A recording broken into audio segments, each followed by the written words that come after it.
ایک نوجوان بچہ میرے پاس آیا، پاکستان کی بات ہے، ٹاپر، ہر کلاس میں ٹاپ کیا، میڈیکل کالج کا اسٹوڈنٹ کا مولانا 2 دفعہ خودکشی کی کوشش کر چکا ہوں، 2 دفعہ۔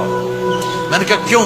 کہ میری امی ابو بہت لڑتے ہیں، میرے امی ابو بہت لڑتے ہیں، ان کی لڑائی سے میں اتنا ڈپریس ہوں، میں نے 2 دفعہ اپنے آپ کو مارنے کی کوشش کی، میری زندگی تھی اللہ نے مجھے بچا لیا، میری زندگی تھی اللہ نے مجھے بچا لیا۔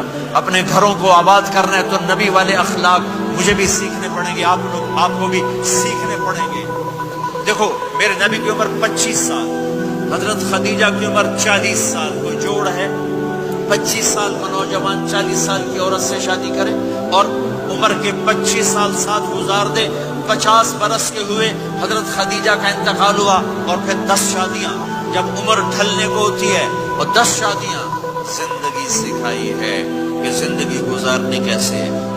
میمونہ کے گھر میں سوئے ہوئے ہیں، پیشاب کرنے باہر نکلے، حضرت میمونہ کی آنکھ کھل گئی، انہوں نے دیکھا بستر خالی، انہوں نے کہا لے مجھے چھوڑ کے دوسری بیگم کے پاس چلے گئے، غصہ چھوڑا، کنڈی لگا دی۔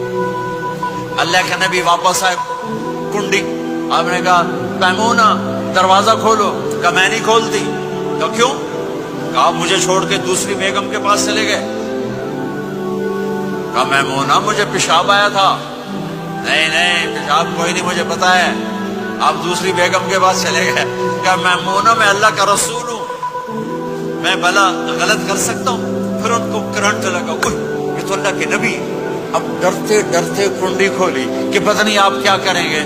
آپ مسکراتے ہوئے اندر داخل ہوئے اور جا کے بستر پر لیٹ گئے۔